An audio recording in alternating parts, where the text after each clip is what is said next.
On behalf of the Intervocational Coordinators team in Britain and Ireland, I extend a warm welcome, sisters and brothers of the PBN family, on this, the third and final day of our Triduum prayer, to mark the bicentenary of the Miraculous Benediction.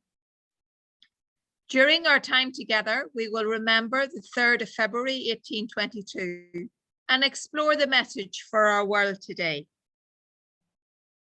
Today's presentation is on the theme of Thanksgiving and is led by Sister Margaret Bradley and Sister Kate Cuscally.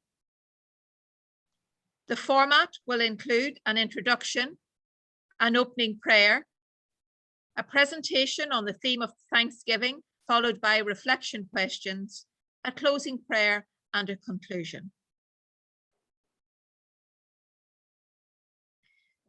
We take a moment to enter our time of prayer.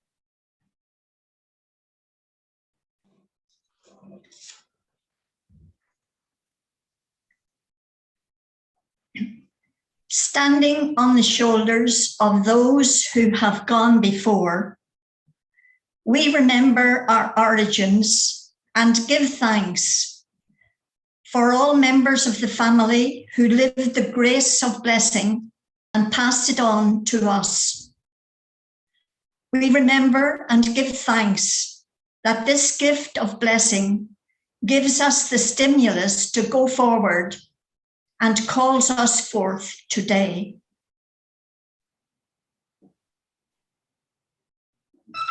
We pray, serve love with a glad heart. Open the gates of our hearts with gratitude and enter love's court with praise. Give thanks to the beloved. Bless love's holy name.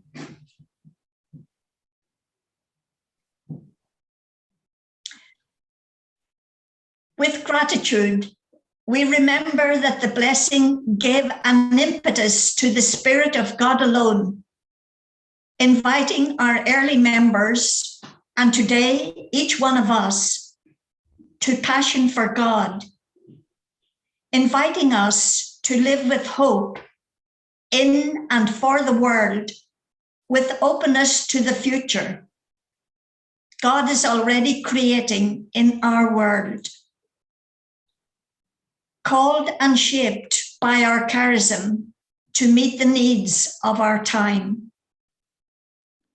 Called and blessed to be a blessing.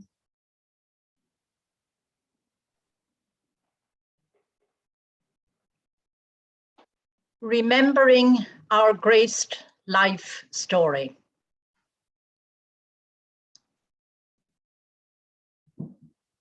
Over 200 years have passed since our beginnings.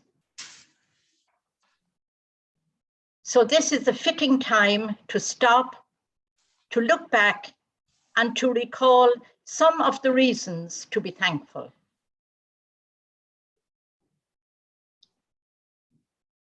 What is this life if full of care?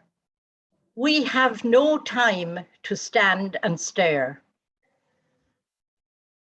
No time to stand beneath the boughs and stare as long as sheep and cows. No time to see when woods we pass, where squirrels hide their nuts in grass.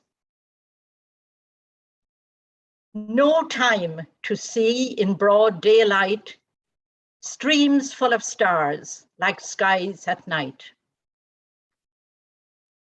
No time to turn at beauty's glance and watch her feet, how they can dance. No time to wait till her mouth can enrich that smile her eyes began. A poor life this, if full of care. We have no time to stand and stare. In taking time to stand and stare at the years since our foundation in 1820, we are looking back at our graced life story. We are especially remembering and giving thanks for the special blessing imparted during benediction in Bordeaux on February 3rd, 1822. A moment that has been recalled in our family through the years as a source of encouragement and hope. The philosopher Meister Eckhart once said, "If the only prayer you say in your whole life is thank you, that would be enough." Every language, every culture in the world has a way of saying thank you. This is because gratitude is an inherent quality that resides within each human heart and is triggered and expressed spontaneously in a variety of different contexts. Gratitude crosses all boundaries, creeds, age, gender, nations, and is emphasized by all the great religious traditions.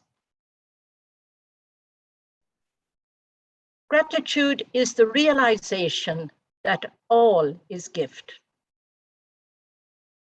The Latin root of the word gratitude is gratia. And from this same root, we get the word grace, which means a gift freely given, unearned. Pope Francis often speaks of the importance of thanksgiving. He speaks of gratitude as being a hallmark of the authentic Christian life. He says, if we are bearers of gratitude, the world itself will become better, even if only by a little bit. But that is enough to transmit hope. Being thankful leads us to take a contemplative stance, a kind of deeper looking. When we stop and look back, we discover there is so much to be grateful for. The list would be endless if we set about recalling all the situations, events, people, places, where, with the benefit of hindsight, we can see the protecting and guiding hand of God and are moved to say thanks.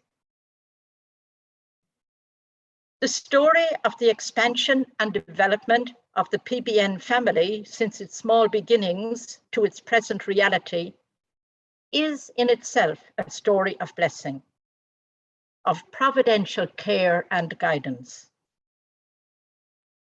Each continent, each vocation, each individual member would have their own story of gratitude. For the purpose of this reflection, it seems appropriate to focus on a couple of topics which have led many of us to a place of thanksgiving in recent years. The most immediate one may seem strange, because it is the current pandemic sweeping our world. Firstly, of course, it is very important to recognize the immense suffering, pain, and death which surrounds us, and in no way to minimize these awful facts. However, there are many positives too. So many heartwarming stories of frontline workers going above and beyond the call of duty to offer care and support to strangers. The advances in medicine and science producing a vaccine so rapidly, and the blessing of technology keeping us connected in a time of isolation and lockdown.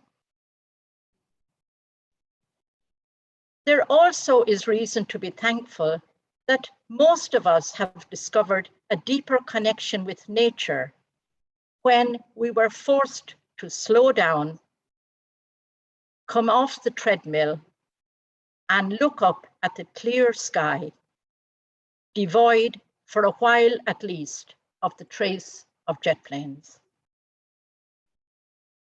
Even the birds seemed to sing louder and sweeter. Or was it simply that we were choosing to listen to them? The words of Kevin McCormack, the Cork-based teacher, actor, writer, come to mind. If this time has taught me anything, it is that the tiny speck in this universe that we occupy is both wonderful and wondrous.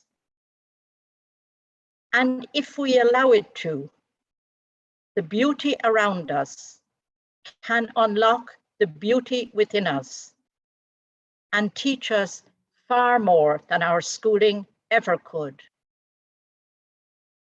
if this time is not wasted.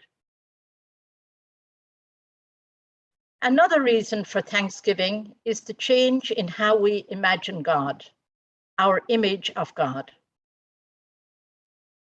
We are moving away from the idea of a remote, punitive male God whom we have to appease in order to be loved, towards an image of God who is close to us and only desires our good.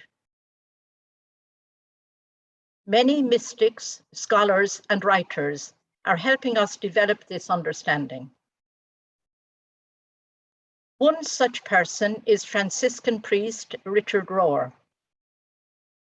His daily meditations are inspiring and challenging, calling us to realize that the presence of God is infinite, everywhere, always, and forever. He reminds us that we cannot not be in the presence of God. This God, in whose image we are made, looks on us and all of creation as beloved. As we hear in the book of Genesis, God saw all that God had made, and indeed it was very good. Surely this is a cause to be thankful. Richard Rohr goes on to say, the essential work of religion is to help us recognize and recover the divine image in ourselves and in all of creation. There is nothing we can do to increase it or decrease it. It is not ours to decide who has it or does not have it. It is pure and total gift, given equally to all. Surely this is good news. As the worldwide family of PBN, we have over the years reflected and prayed on how our image of God informs our choices in how we live our mission. We have much reason to be grateful for the enlightenment, inspiration, and encouragement we have received from realizing ours is a God close to us, intimately involved in our lives and in all of creation. This realization, as well as being a source of much encouragement, also challenges and invites us to play our part in being life givers wherever we are.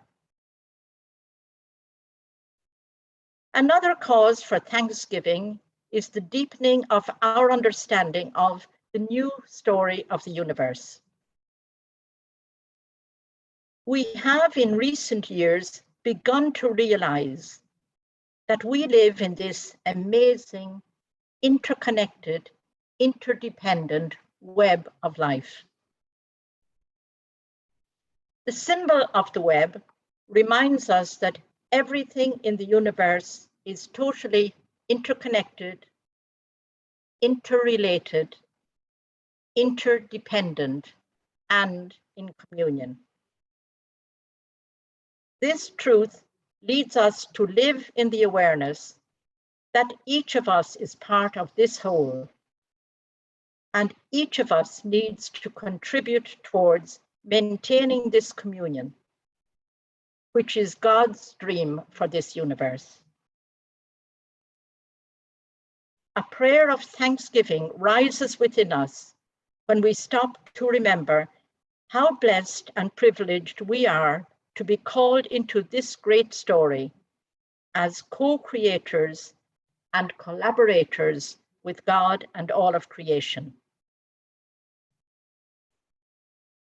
There are many calls and challenges for us when we try to live out of this truth that we all share the same life source.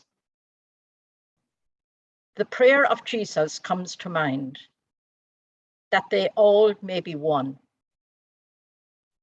This is a call to wholeness, to living in harmony with all that is, appreciating that all is gift. At this time of celebrating our blessed beginnings, it is very encouraging for us as members of the PBN family that our call today is the same as the original dream of our founder, a call to foster and live communion within the family and in the whole universe. Each generation up to today has tried to live this unity in diversity. They have renewed and deepened it and handed it down through the years. Each vocation has lived the gift of our charism in various lifestyles, diverse cultures, and many forms of presence and apostolic activities. This time of thanksgiving and remembering is an opportunity to celebrate our collective history, built on the shoulders of a host of people who have gone before us and who kept the dream alive. Let us gratefully preserve this memory and play our part in living this same charism in a never-evolving universe. Our time is now. The charism is in our hands. With our whole family, we are co-responsible for keeping the dream of God and our founder alive and passing it on to future generations. In the words of Pope Francis in Laudato Si, in union with all creatures, we journey towards this land seeking God. Let us sing as we go. May our struggles and concerns never take away the joy of our hope. And in the words of Pierre Bienvenu Noailles, go forward, nothing can hold you back. And now some questions for reflection. As members of the worldwide family of Pierre Bienvenu Noailles, looking back at our graced life story, for what am I thankful? For what are we thankful?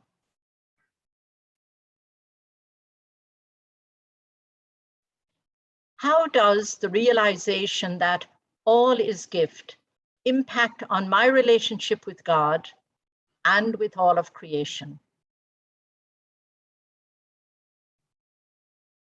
Remembering and giving thanks puts us in touch again with the original dream of God, our founder, and our own personal dream. In what ways are we being called to live the original dream in our world today?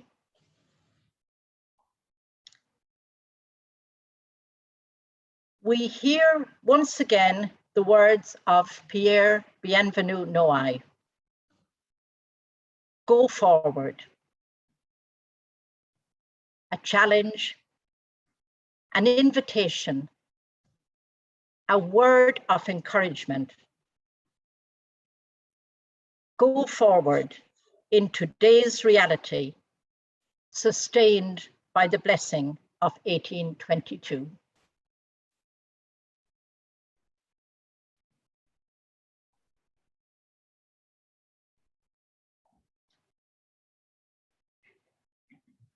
We give thanks to you, who are the source of love, whose light shines forth throughout the universe.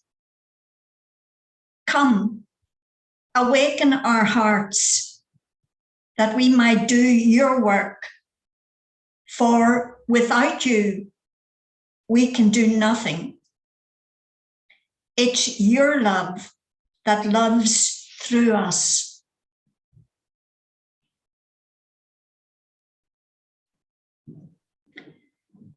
Gentle Spirit of love, your energy permeates the universe, igniting earth with your goodness, truth, and beauty. Open our minds and hearts to a deeper awareness of our interconnectedness with you, each other, and all creation.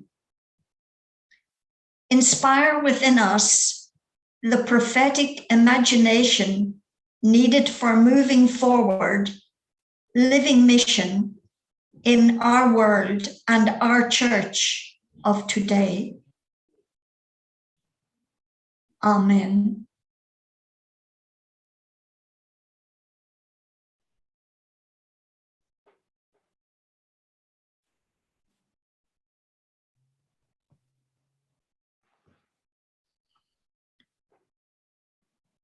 Thank you for joining us today. Thank you especially to Sister Margaret and Sister Kate for their presentation. And I think clearly we can hear the message and the words of the founder to go forward, that we not only remember the event of 1822, but we take its meaning for today and move forward on this, the 3rd of February, 2022, and bring that message to all those we meet on our future journey. I would like to also pay thanks to those who contributed to this presentation, to Sister Margaret Muldoon, Sister Bernadette, and to our visual and technical support, Sister Nazarene, Sister Annie, Sister Sheila, and Sister Annie. May the words of the founder resound within each of us. Go forward. Thank you and enjoy the rest of your day.